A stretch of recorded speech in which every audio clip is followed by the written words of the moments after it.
Tapos yun, didiretso ako sa... Hello, good morning, good evening. Magandang gabi po. Ito, magandang balita sa mga DDS. Iyak naman mga DDH. Ano yung DDH? Duterte haters. Diehard Duterte haters. O sa DDS naman, diehard Duterte supporters. Alam ba kung bakit? Nako, napakaganda ng argumento ni Kaufman. Genius. Mananalo na ito sa usaping jurisdiction. At mapipilitan ang appeals chamber judges na i-dismiss ang kaso ni Duterte. Kaya, forever na naiiyak si Bongbong Marcos. Bakit?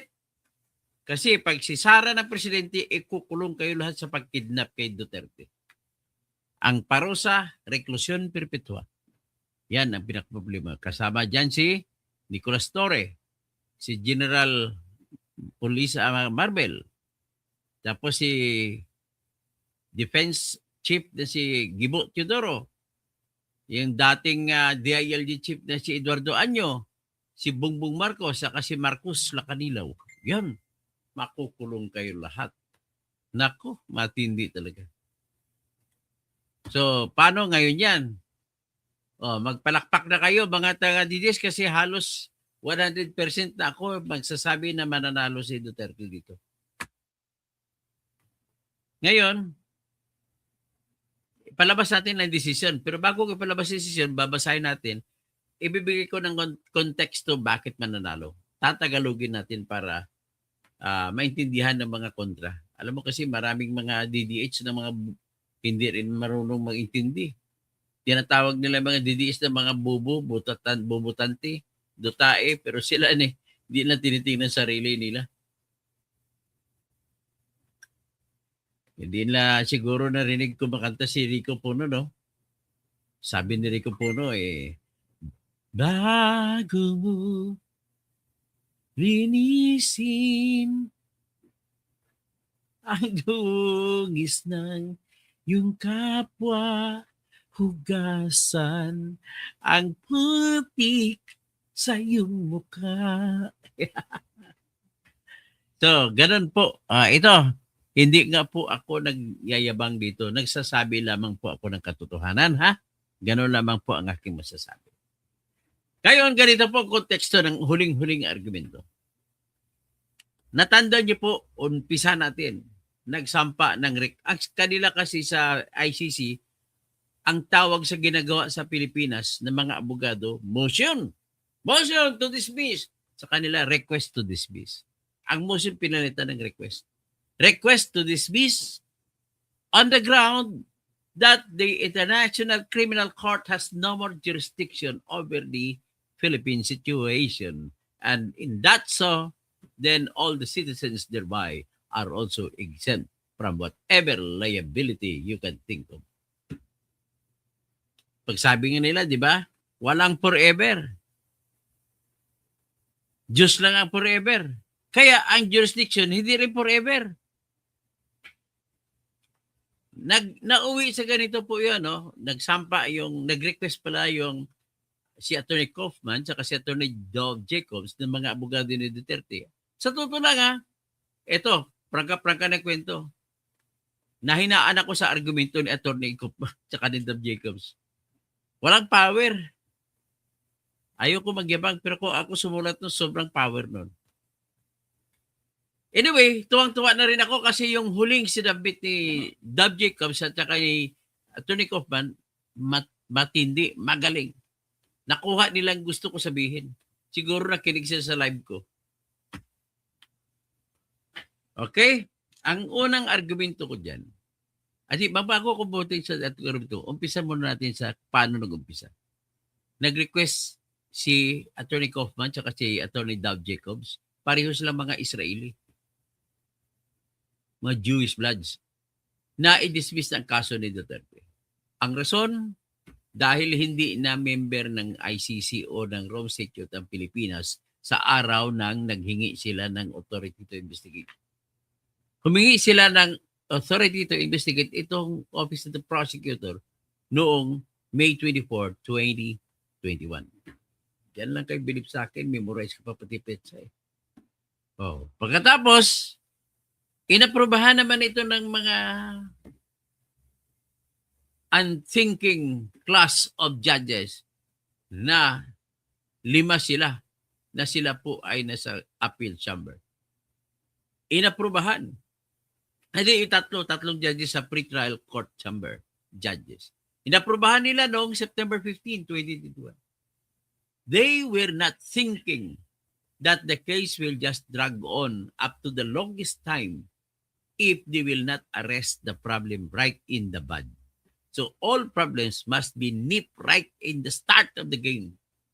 Kasi bakit pa tayo magbabasketball kung hindi naman pala pwede ilaro? Wala ng jurisdiction. Diba? Ganun lang ako kasimple. Why waste our energy? Why waste our time and machinery of the ICC when at the end of the day, all actions are just mooted by the lack of jurisdiction? So, ang katwiran nila ng Attorney Kaufman, sapagkat nung araw na nagsampa kayo ng request for investigation noong May 24 ay hindi na po member ang Pilipinas ng ICC. Ano naman ang katwiran nila ni Attorney Kaufman sa pag-argumento na ganun? Sinabi po ron sa Section 12, Paragraph 2 ng Rome Statute in relation to Section 13, Article 13, Paragraph C. So ulitin ko lang baka nagkamali ako ng pagbigkas. Article 12, Paragraph 2 at saka Article 13, Paragraph C ng Rome Statute na nagsasabi, pag kinumbine mo sila, kailangan kasapi ng ICC at ng Rome Statute ang bansa na kung saan ang akusado ay citizen, kailangan sakop pa ito ng ICC bago nakapagbigay ng authority to investigate. Alam ba yung authority to investigate? Parang ano lang yan eh. Pareho lang sa piskalya sa Pilipinas. Parang piskalya sa Cavite. Hindi makapagsampa ng kaso ng piskalya kung wala pang binigay na preliminary examination mga pulis.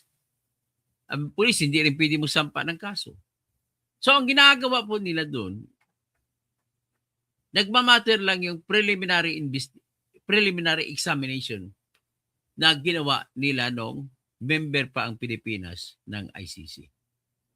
It was done exactly on February 8, 2018. However, on March 16, 2018, Duterte filed a notice of withdrawal from the ICC before the Office of the Secretary General of the United Nations. From there on, it was counted by the ICC itself as effective in 1 year. So that the last day by which the Philippines became a member of the Rome Statute was or occurred on March 16, 2019. So 1 year from March 16, 2018 is March 16, 2019. And then on the next day, March 17, 2019, Philippines withdrawal from the Rome Statute became final. So, ibig sabihin, sa ganong argumento ay hindi pwede na magsampa ng request for authority to investigate itong ICC Office of the Prosecutor. At hindi niya pwedeng gamitin ang preliminary examination na basihan para humingi ng request, para mag-request ng authority to investigate. Sapagkat po, sa argumento ko makikita mo dito, ang preliminary examination po ay parang police ka lang na nag-imbestiga ng mga ebidensya kung may makuha pa ba kayo. Ang final na kinikilala ay yung pagsampa ng piskal sa court.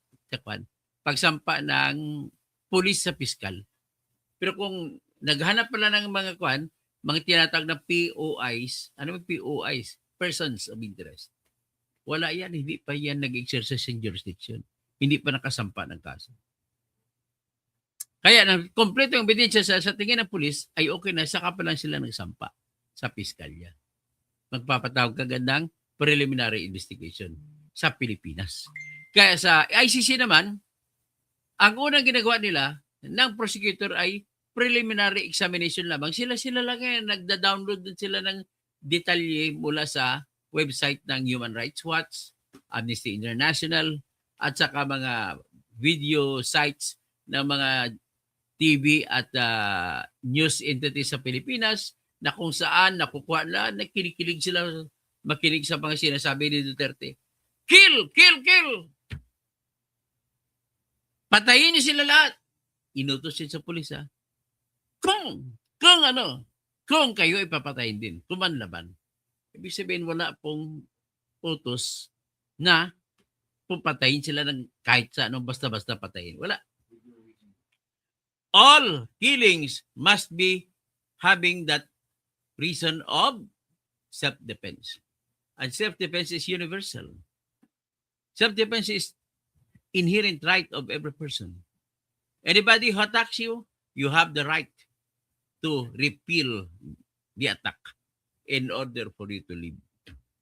Kaya, jokingly aside, yan din po ginamit ni Trump na rason kung bakit dinukot niya si Maduro. Kasi, padala ng padala, drug lord si Maduro. Padala na padala sa New York ng mga droga. So, in defense against drugs, that was the only way and the ultimate way.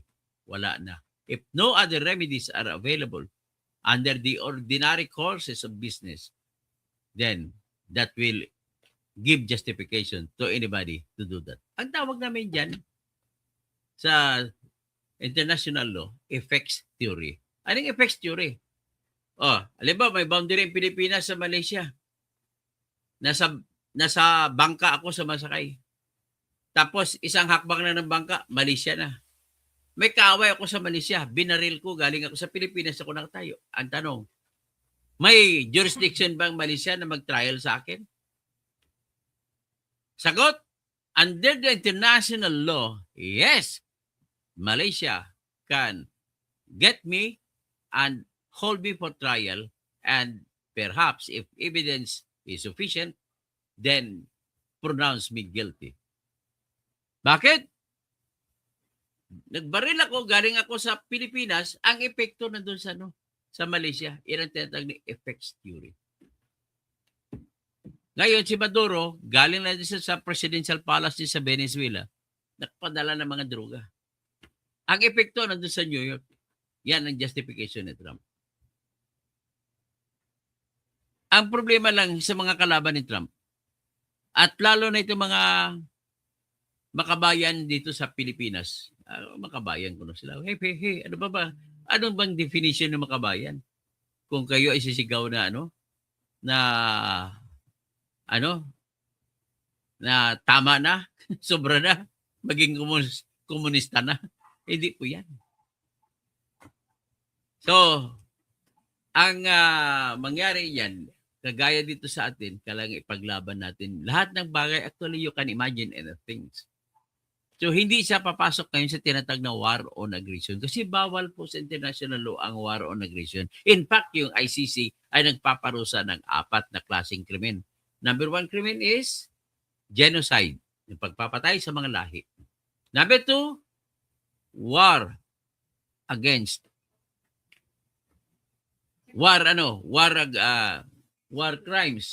Ang war crimes sa pag-away sa gitna ng NPA at saka Philippine military, kailangan per square ang labanan. Kapag nagsumuko ng NPA, hindi na siya pwedeng patayin ng sundalo natin. At kung may nasugatang NPA, kukup-kupin ng sundalo natin at dalhin sa ospital at ipagamot. Ganon po ang marangal na laban. Yan tinatawag na gentleman's fight and gentleman's agreement. Nakalagay po yan sa Geneva Convention. So, ang another crime na international law is aggression, yung umatake kasi ibang bansa. Yun ang ikakaso mo ba kay Trump? Hindi. Kasi si Trump naman, ang target niya, he was not waging war at the time. Sabi pa ni Benji, he was only defending America. Yun. Homeland security is at the topmost consideration at that time. So another is crime against humanity. 4 lang yan. So ngayon, dahil ang argumento naman nito na ang ginagawa ng pre-trial chamber, binasura yung apila o request ng abang abogado ni Duterte na umalis na kayo, wala ng jurisdiction. O, sa mata naman ng pre-trial chamber, may jurisdiction pa. Hindi, may jurisdiction pa. Sabi nila. Siyempre, anong rason nila? Kasi ang krimen na pinag-uusapan natin ay mga nangyayari o nangyari pala, past tense tayo, ay mga nangyari noong November 1 hanggang March 16, 2019. Yan ang katwiran ng pre-trial chamber. So, ibig sabihin, ang sinasabi, may jurisdiction, bakit? Dahil kasapi pa ang Pilipinas sa panahon na yun. Therefore, their jurisdiction is what I will now call as jurisdiction over crimes. Iba yung jurisdiction over the person. Iba yung jurisdiction over the crime committed by the person. So ngayon, yan ang argumento. Tapos ang sabi naman ng pre-trial chamber, once jurisdiction over the crimes is acquired, that cannot be lost until the termination of the case. Yan ang mga argumento nila. So, magandang gabi. Ako, Doc Ake. So, ngayon ang nangyari, nag-apila ngayon sila ni Atty. Kaufman sa higher judge. Ang tawag dyan ay appeals chamber judges. At ang argumento, inulit ang argumento na sa ilalim ng Article 12, Paragraph 2 at Article 13, Paragraph C, ay wala na pong jurisdiction ang ICC sa Pilipinas. Kaya dapat ibasura na ang kaso laban kay Duterte. Kasi inuutos po, klarong-klaro pagkautos sa Article 12 at Article 13 na pwede lamang bigyan ng authority to investigate ang prosecutor sa hinihingi nito kung ang tao na kanilang imbestigahan ay tao na kasapi o citizen ng isang bansa na kasapi pa ng Rome Statute nung panahon na kayo ay nag-request. Very clear naman, kailan nag-request? Ulitin ko lang petsa, May 24, 2021. Kailan natapos yung pagiging member natin? March 16, 2019. On March 17, 2019, hindi na tayo member. Kaya, no more. So ngayon, ganun ang argumento, inulit lang. Next, ang contentious argument doon ay yung preliminary examination daw ay naganap noong February 18, 2018. So, within the period, the member pa ng Pilipinas the member pa ng ICC Pilipinas. So, the question is, with that fact that there was this preliminary examination that was conducted before the Philippines exited finally from the ICC, yan ang tanong dyan. Ang sagot ng mga kalaban at sagot ng korte ng appeals chamber, ng pre-trial chamber ay, yes, meron pa dahil may nakalagay po sa Article 1 to 7 ng Rome Statute, Paragraph 2 na nagsasabi, the ICC still can exercise its jurisdiction if there is any matter that was under consideration by the court before the finality of the withdrawal takes effect. Ang finality ng withdrawal natin ay March 16, 2019. Ngayon, ang preliminary examination, tinutukoy nila na any matter ay February 18, 2018. So, sako pa. Yan doon ngayon nagpupukus ang tanong. Ngayon, ang positioning naman nila ni Atty. Kaufman, Your Honors, ang preliminary examination po ay para ka lang pulis na nag-imbestiga, nag-scan ka lang. At hindi ka pa nagsasampa ng kaso. So, pagkatapos niyan, ay ah, kailangan pa nila humingi ng authority na bago maging authority na member pang Pilipinas ng ICC. Hindi sila humingi. Natapos na lang. Dapat nung pag-withdraw ni Duterte noong March 16, 2018, signal na yun, warning na sa kanila that you have to wrap up your job in 1 year. Otherwise, you lost the jurisdiction. Hindi lang ginawa. So, tingnan natin. Ano ba talaga ang dahilan dito? Anyway, mamaya ko na pag-usapan. Basta ganun ang nangyari. So, ang pag-usapan na lang ngayon dito, ang issue ay, yung preliminary examination ba ay sapat na dahilan para ipagpatuloy ang kapangyarihan ng ICC na maglitis at maghusga kay Duterte? Yan ang tanong. So, ngayon, sinagot naman niya ni Kaufman, hindi po pwede, hindi maging dahilan sapagkat ang preliminary examination ay gawa-gawa lamang yan ng Office of the Prosecutor without the imprimatur or consent of the pre-trial chamber. Ganon. So ngayon, nagsagutan. Simagot niya ng Prosecutor's Office. Mali yung, sabi ng Prosecutor's, mali yung pre-trial chamber sa pagsasabi na tama na dapat hindi na magkaroon ng authority to investigate kung hindi na member ang Pilipinas ng ICC sa araw ng hiningi ang tinatag na authority to investigate. Pero, ang sinabi lamang ng pre-trial chamber, pero may exception to the rule. Ang tawag na lex specialis. Ano yung exception to the rule? Sa ilalim ng Article 127, kung mayroon pa mga bagay na kinukonsidera ng korte na hindi pa final nung ang withdrawal, ay pwede pa magamit. Yan daw exception to the rule. Yan din sinabi ng pre-trial chamber.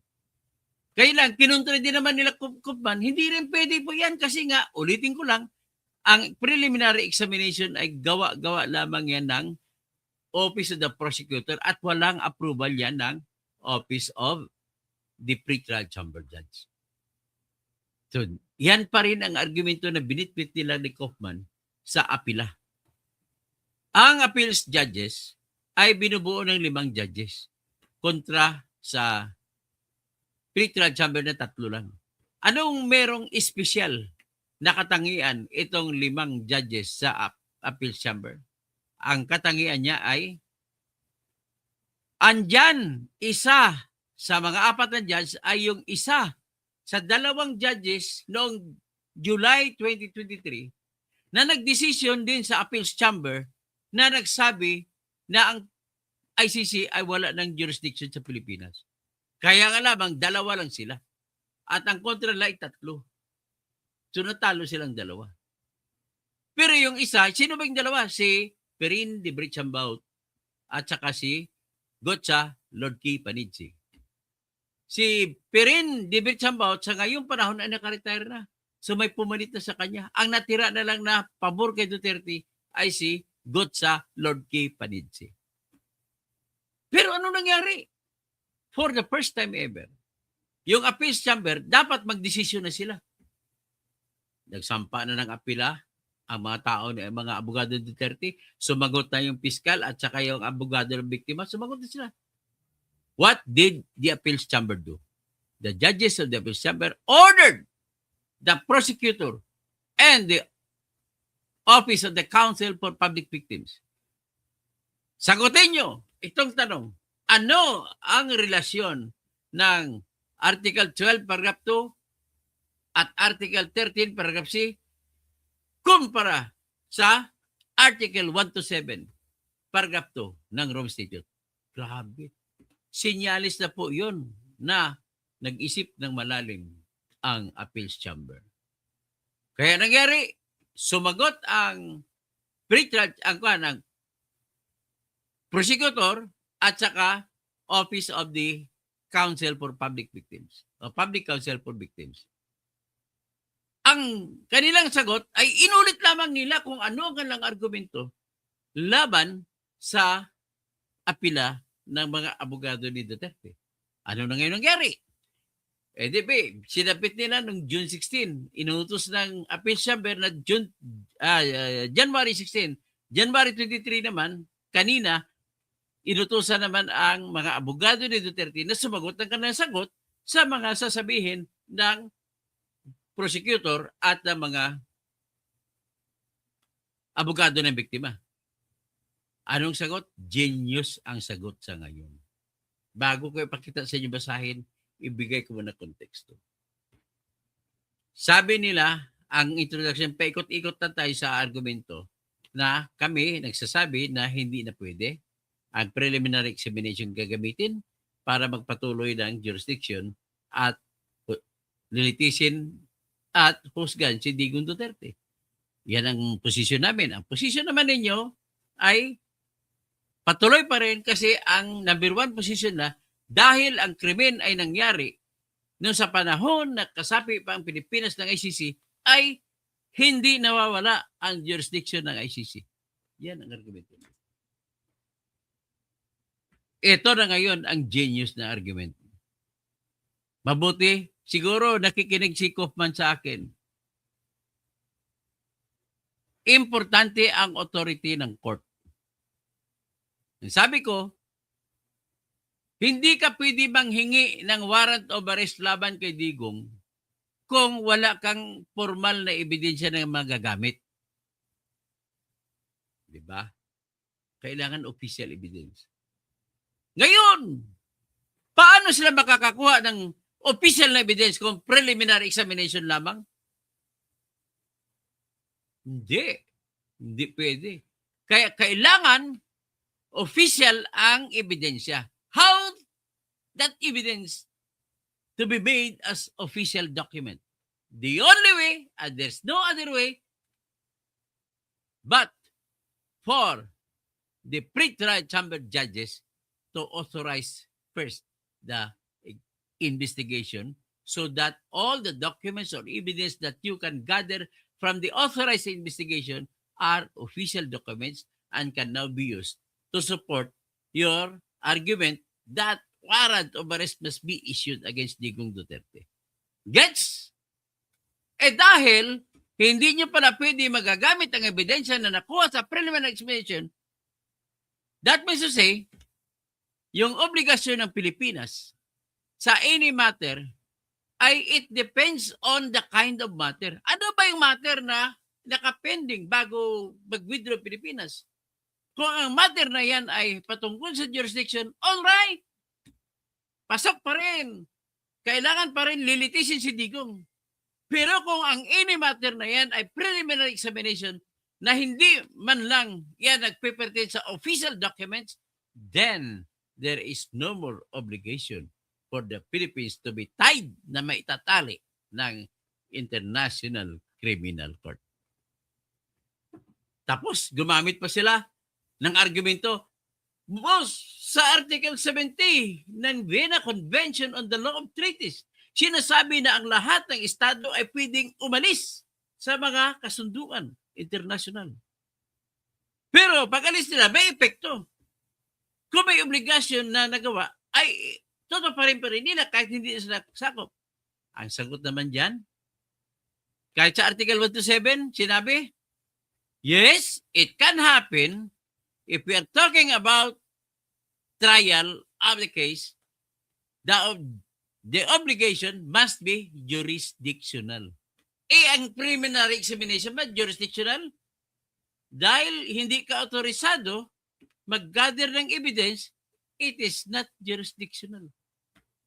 The only way that it becomes jurisdictional is kung merong ibinigay na authority ang pre-trial chamber judges. Kaya yan ang genius argument ni Kaufman. At dinugtungan pa niya, at dahil preliminary examination lamang ang evidence mo, na hindi official documents, then you cannot use that in requesting for warrant of arrest against Digong Duterte. Ngayon, ang ginamit, paano magpa-request ng warrant of arrest laban kay Duterte? Isusumitin yung ebidensya. Pero, ang magagamit na ebidensya lamang ay yung officially recognized evidence. Okay? O ito, babasahin natin. Napakagaling ng argumento. Tapos, ang isa pang argumento doon na napakagaling, genius din. Kung hahayaan natin na pwede pala mag-imbestiga, pwede pa rin lilitisin si Digong Duterte dahil may preliminary examination, dahil lamang sa iyon ay nangyari sa panahon na kasapi pa ang Pilipinas ng ICC, nang ibig mo sabihin, pinayagan mo yung pagsampa ng May 24, 2021 na pwede pa rin? Does that mean to say na after 1,000 years, pwede pa rin kayo magsampa ng warrant of arrest? Patay ng tao, paano ma-arrest ng patay? Ganun ang counter-argument. Genius. If the law cannot be applied, no matter how strong it may be, then it is considered as null and void and is deemed to have never to have happened. Di ba? Oh. Ulitin ko lang para maintindihan ninyo. Ang preliminary examination ay ginawa noong February 18, 2018. Member pa ang Pilipinas ng ICC. So ginagamit nitong mga prosecutor na dahilan itong preliminary examination para sabihin pwede pa nila lilitisin si Digong Duterte. Kahit na ang katotohanan, humingi sila ng authority noong May 24, 2021 na hindi na member ang Pilipinas. Yan ang katotohanan. So ngayon, pag umayon tayo sa argumento niyo, sabi na, hindi bali na late. Yung pagsampa na paghingi ng investigation authority, hindi bali na late. What is important is, nagawa ang preliminary examination sa panahon na kasapi pa ang Pilipinas ng ICC. Alright. Halimbawa, pagbigyan natin ng argumento na yan. Kasi kahit kailan hindi na tayo bound, unli. Unli, hanggang kailan mo, unli time? So, ibig sabihin, 1,000 years later, para ka lang kumakanta ng Babylon, 1,000 years later, pwede ka pa magsampa ng paaristo si Digong, ipatay na si Digong. Di ba? Ay, kaya ipakita ko na ngayon. Kaya pumalakpak na kayo, sigurado na ako na mananalo si Digong. Kayo mga DDS, pumalakpak na po kayo. Ito po yung argumento nila ni Kaufman.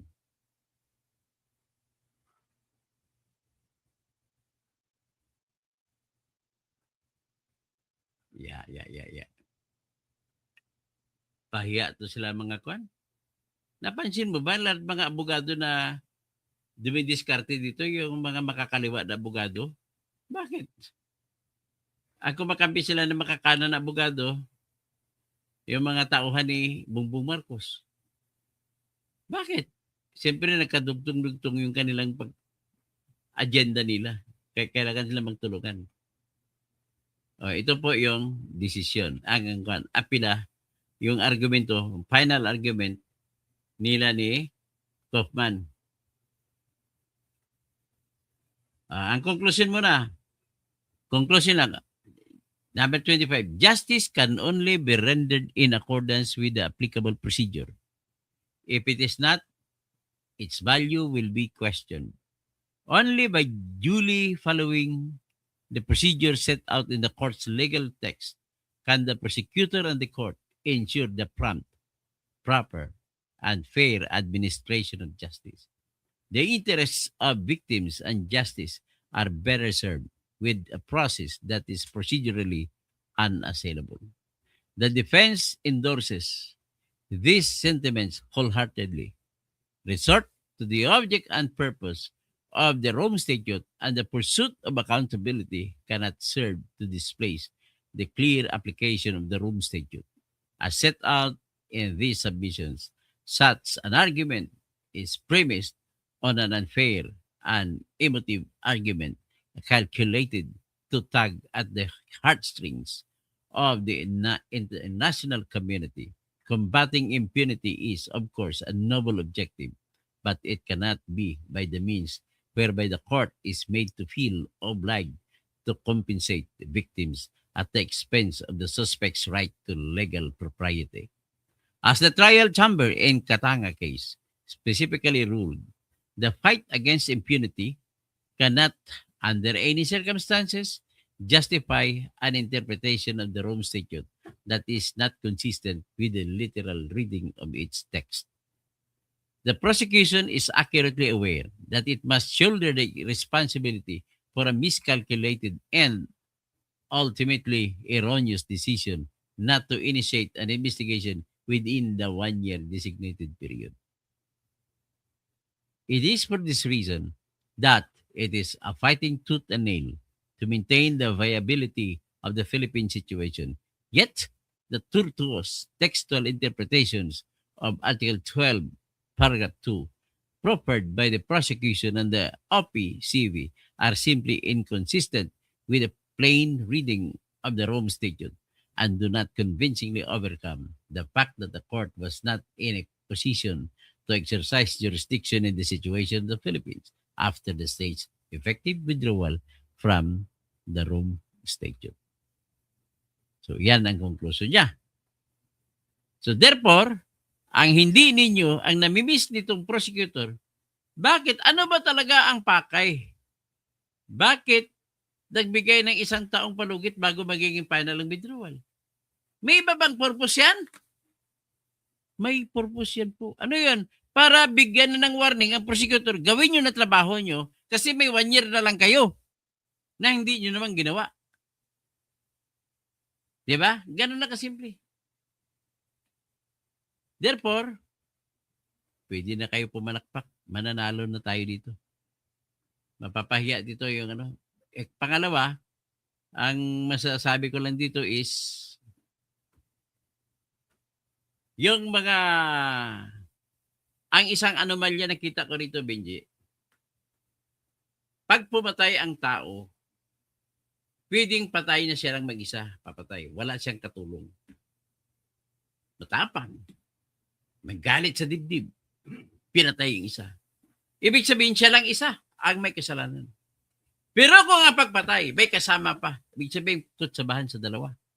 May isa pa kasama, 3. Kutsabahan sila 3. Tapos, may nagbigay pa ng premium sa kanila. Utos, regalo. Bayaran namin yan pag napatay mo yan. Ibig sabihin, sitwasyon na mayroong mastermind at mayroong gunman. Maaring may kumontak pa sa gunman. At iyon ang gumitna sa gunman at saka sa mastermind. Ang mastermind ayaw makilala. Kasi para kung magkahulihan man, hindi siya maisusuka. Ihambing natin sa sitwasyon. Paano mo bigyan ng katarungan ang crime against drugs? Mga biktima. Di ba mas maganda? Walang ibang paraan. Hulihin mo yung pulis na pumatay at pasukahin mo sino nag-utos sa iyo. At kung nag-utos sa kanya ay si Duterte, pati si Duterte ikulong natin. But the problem is, nung mag-apply sila ng warrant of arrest, paki-explain mo nga sa akin. Ikaw, BJ, magaling ka, Amerikano ka eh. Paki-explain mo sa akin bakit ganun ang desisyon ng prosecutor o piskal. Bakit ang mastermind lang pinapahuli? Paano mo papatunayan na siya mastermind kung hindi mo ipapapresenta na ebidensya ang mga killer, ang mga nag-utos sa killer? Sige nga! Where in the world you can find a situation like that it is a special kind of crime, that it is a special kind of prosecution, that you can prove that it was Duterte who ordered the killing, when in fact, you did not bring to the bar of justice those persons who actually killed the victims and those persons who actually ordered those policemen who killed. Wala tayo. Personal po ang pananagutan sa isang krimen. Kung si Pedro ang pumatay, hindi mo pwede ikulong si Juan. Maliban na lamang kung umamin din si Juan na binigyan niya ng pera si Pedro para patayin at mapapakitunayan na galit din si Juan sa biktima. In this case, sigurado ako ni isa sa namatay dyan, walang personal na kilala dyan si Duterte. Yan lamang po. Although naniniwala ako na may utos talaga, pero ang utos na yan Understood na yan ng mga pulis, dahil pulis kayo, you are not allowed to perform an illegal order. And if you would kill, provided it must be the last remedy. Kagaya pagdukot kay Maduro, last remedy na ni Trump yun.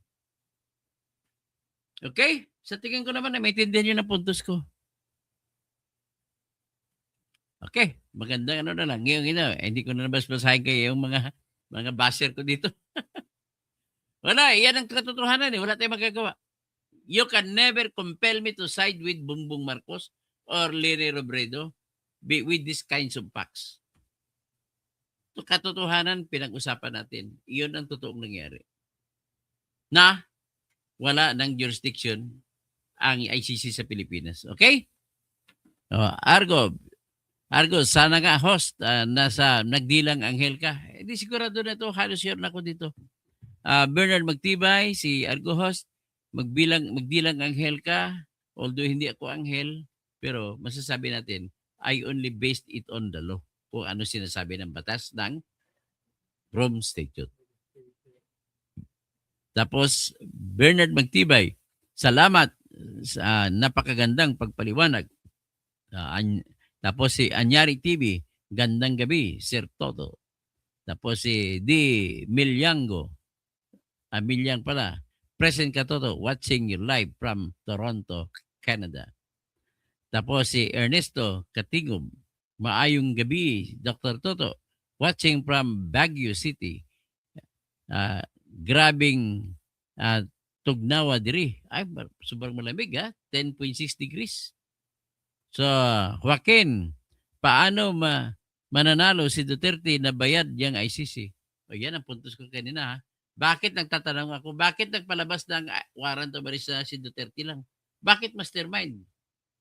How can you prove he is the mastermind if you cannot prove the existence of the killers, the actual killers? Kailangan ipatunayan niyo pa kung paano namatay yung pinatay. Kung pinatay pala yun ng kutsilyo, makatarungan ba para sintensya si Duterte? Baril naman kahaya ginagamit. Ganun na po ang puntos dyan. Okay, Teodola Elades, maayong gabi, Doktor. Yolanda Hukum, Sir Toto, kailan kaya yan si Digong mauwi? Uwi. Yung idudugtong lang punto ko doon. Isa lang ang maisasagot ko na posibleng dahilan kung bakit nagpasa sila ng warrant of arrest laban kay Digong lang. Isa lang dahilan dyan. Wala pong sinumang mga abogado gagawa ng ganun. At kung nangyari man, may dahilan.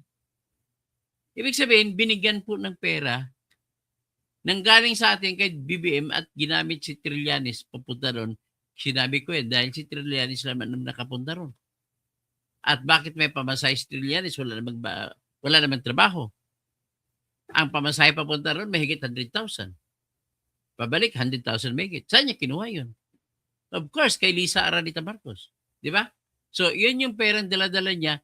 Sa tingin mo ba kung hindi bibigyan ng isang malita lang, 1 billion? Sa tingin mo ba kung pag binigyan nila ng isang malita yung piskal, kada judge, isang malita, 1 billion? Sa tingin mo ba hindi yun, hindi yun susunod sa gusto niyo mangyari? At sa tingin mo ba, may connection ba laban kay Duterte? Itong ginagawa ni Bongbong na pagtanggap ng 2 billion sa isang kada buwan mula September 2022? Siyempre, yung iba ba ibubulsa. Yung iba gagamitin pangsampa sa kaso laban kay Digong. Kasi hinuli si Digong March 11, 2025. I was of the thought na ginawa nila kasi iniisip na kapag mahuli si Digong, manalo na ang kandidato ng alyansa. Siyempre, mapapahiya si Duterte, huli. Ang problema, baliktad ang nangyari. Lalong nagagalit ang mga botante na taga Mindanao, taga Visayas. Taob na nga sana si Amy, saka si Villar, number 16, number 17. Pero dahil tinulungan sila ni Sara, isang salita lang ni Sara, nanalo si Amy at saka si Villar. Yan ang epekto ng paghuhuli nyo kay Digong. Si Toby Chanco pa nagsabi. Nung hindi pa nahuli si Digong, ang suporta ng mga alyansa na kandidato ay mga 5 lang mananalo. Ngayon, nung ano na, wala lang nanalo. Ang nanalo si Bam at saka si Kiko, sa Luzon lang naman sila na koridor nanalo eh. Wala, 0 sa Mindanao. Kita mo yung power of votes sa Mindanao.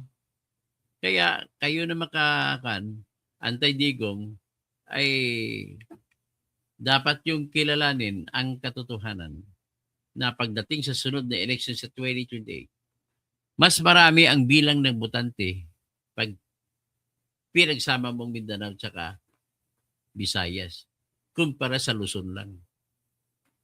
Kaya huwag kayo mag-discriminate. Tawagin mo Didilis, tawagin mo Dutae, tawagin mo bubutante. Bakit kayo matalino ba kayo?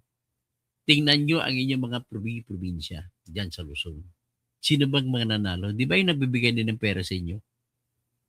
Kaya pare-pareho lamang tayong guilty dito.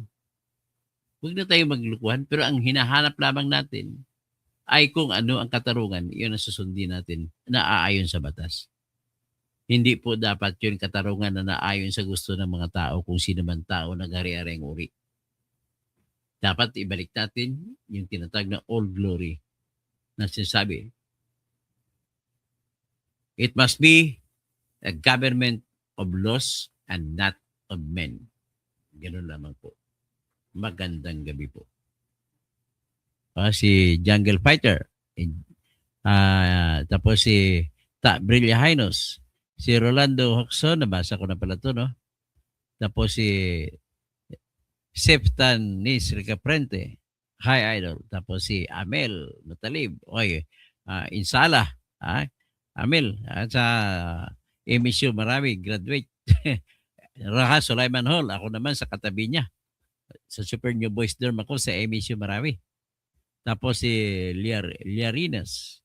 Good evening, Dr. Watching from Davao City. Mayong gabi idihabay. So green. Akala lang iba mahina si Kaufman ay nababayaran. Pero dahil naman dahil alam niya ang estilo at pamamaraan sa ICC, since naging ICC judge, hindi siya naging ICC judge, kundi matagal na siya abogado sa ICC. Sana mananalo. Hindi, okay na yun. Genius na yung argumento niya. Okay na sa akin yun.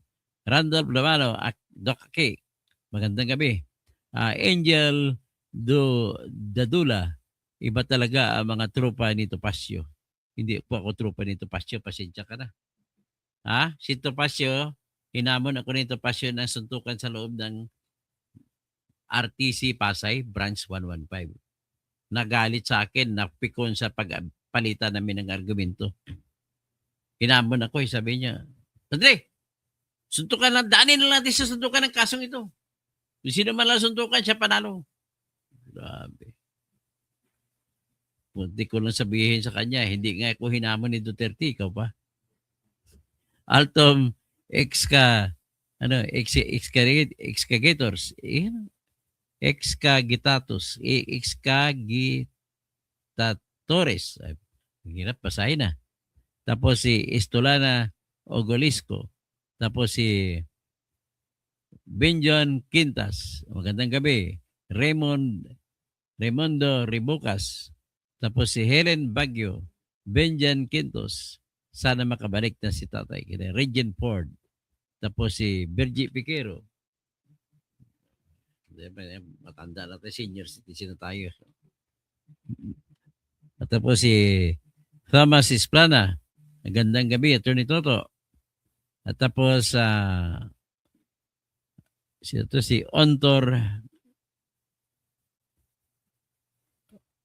Hage, hindi ko mabasa. So si Galaxy, Maya Pabingi, mga kabalin, naimbang rabi, mga kabsat ko ng mga Ilocano, Nelson Laher, good evening. Tapos Argo, grabe host, ang ganda ng argument ni Kaufman. So Argo, dapat preliminary investigation ginawa nila before withdrawal. Tama po, dapat. So Nelson Laher, nanawagan ako sa kapwa ko ng mga DDS na suportahan natin si Dr. Toto dahil nga katotohanan siya sa panig ng batas. Maraming salamat po. Si Margons Gonzales, shout out, attorney. Shout out din, Margons. Asan ka na? Ngayon lang kita nakita ulit. Shine Xiong. Hi, Dr. To. God is good. The truth will prevail. Tapos, Natay, sino pa yung Virgie Piquero, Wasop Kabakal, ano ba? Hello, Kadutay. Ikaw talaga mahilig ka magtawag Kadutay. Marshall Celerio, nanalo na talaga. Yan, si Duterte. Shirley De Jesus, sana nga po. Argos, appeal to emotion na ang ginagawa ng iba. Oh. Ako halos sigurado na ako panalo na ito. Kaya wala na akong duda dito. With my knowledge in law and with my experience in how to deal with judges, ay halos sure na po ako. Tapos, Risa Remonde, always watching from sa Calapan, Oriental, Mindoro. Tapos Natoy, Remundo, sino pa? Si Jaime Bind. And si Raulo ito na kalbo. Ay ganito lang, lagi mo naman ko tinatag na kalbo, iba na kita dito. Yan, di ka na makakomment. Timista Chris, daog na dok. Okay. Anda ka ba sa Canada ngayon? Tapos si Larnie Cantalas. Ayaw na sa mga magnanakaw. Si Rachel Gustilo. Tapos Ferdinand Nelmida. Tapos Kevin. Tapos Raimundo, Marshall Celerio. Very well explained. Tapos Ryan Rodriguez, Ronel, Bingolon, Paras, Sablayan, Sabayan.